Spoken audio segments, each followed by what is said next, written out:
Hi everyone, this is everything I read in February and in March and everything I'm currently reading and I'm going to be reading in April. So I decided to put these 2 months together because I had a pretty abysmal month of reading in February. I only managed to finish 1 book and that's pretty lame for me, and it was Wheat Belly by William Davis.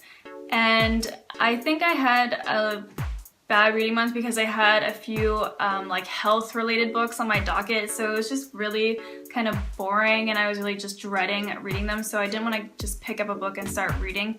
But I did manage to get through Wheat Belly and I only gave that book 1 star, and that was because I just found that some of the advice in it wasn't very good. I didn't really like how the doctor who wrote this book used a lot of anecdotal evidence in his findings to try and prove his points. I do agree that wheat is probably really bad for you, and it's obviously bad for you if you have celiac disease or wheat intolerance, but there was a lot of points in this where he was saying you can eat meat and cheese instead of wheat, and in a lot of cases meat is not very good for you and cheese definitely is not that good for you other than getting calcium from cheese.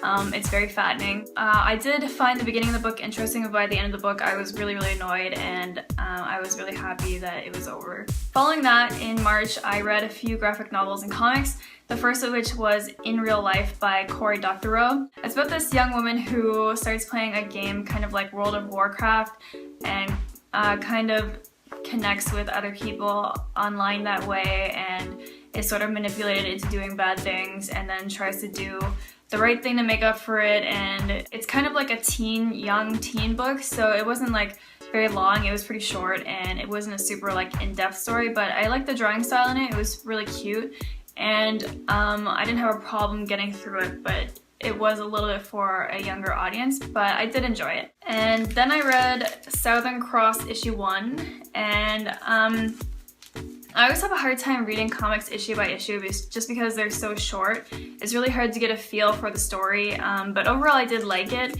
It was really well drawn and it's an interesting sci-fi story. So I think I will be continuing the story, but I don't think I'll be picking it up issue by issue. I just tend to pick up the first issue of certain stories I'm interested in, and then if I like it, I'll wait for the trade to come out and I'll buy it then. So I'll probably keep my eye out for the trade of Southern Cross whenever it comes out. And then I read this. This is a children's book called Snow Rabbit Spring Rabbit by Il Sung-na.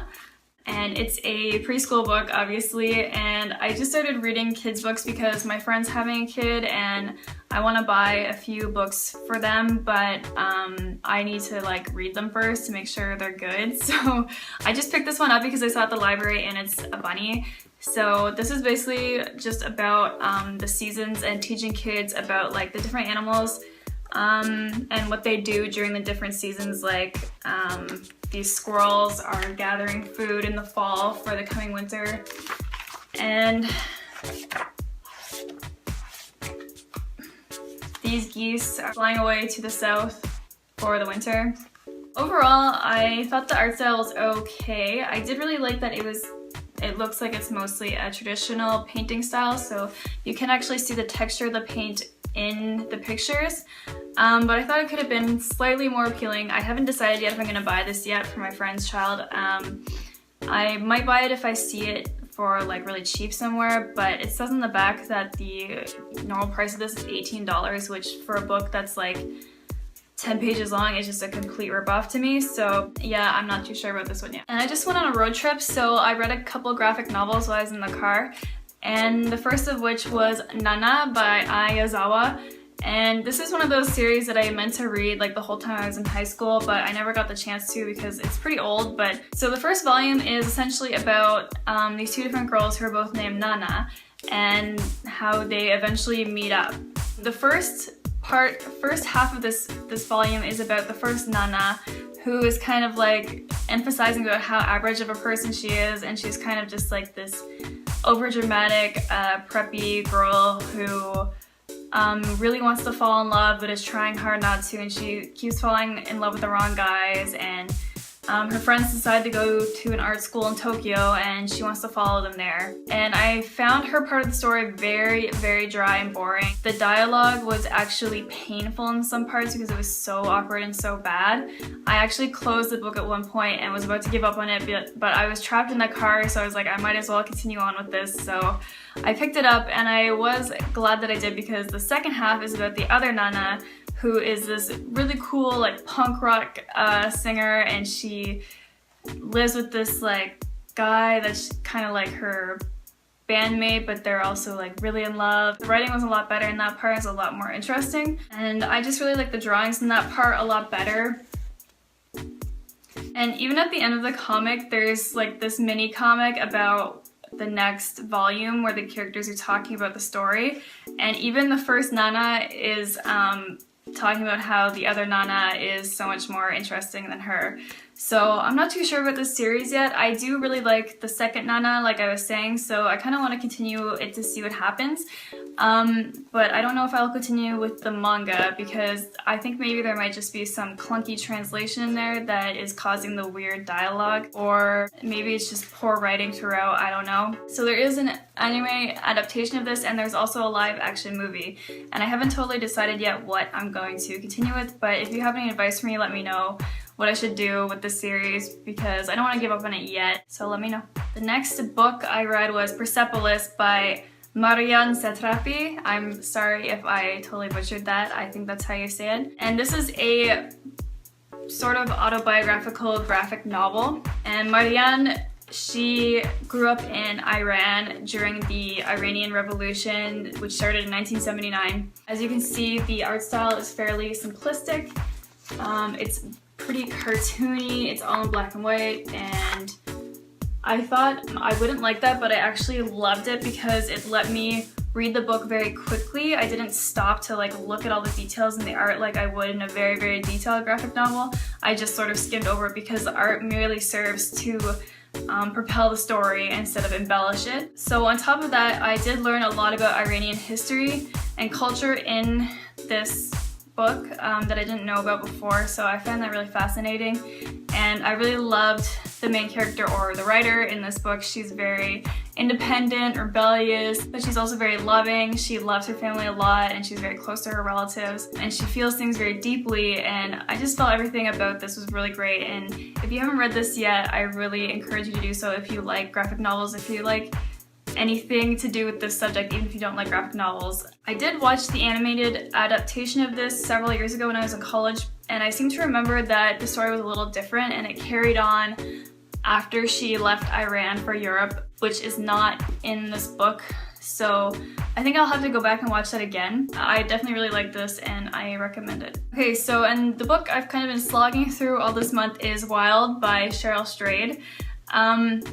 So I was giving high praises to another one of Cheryl Strayed's books in my last reading roundup video, and I think I just hyped myself up too much for this book because when I got into it I was kind of let down by the subject matter and the narrative voice in it, and I don't know, I think also, as you can see, this is the audiobook format and it's read by an actor, it's not read by the author, which I was pretty disappointed because she read her other audiobook that I listened to and I kind of got used to her voice that way, so I just feel that like an actor isn't really conveying the same feelings as the author would have, and just the voice sounds weird. Something I found hard about this book too is that I don't think I can relate to the author because I would never ever do this. So this book is about this young woman, Cheryl Strayed, who goes through this extremely tumultuous time in her life when her marriage dissolves and her mother dies, she gets addicted to drugs, and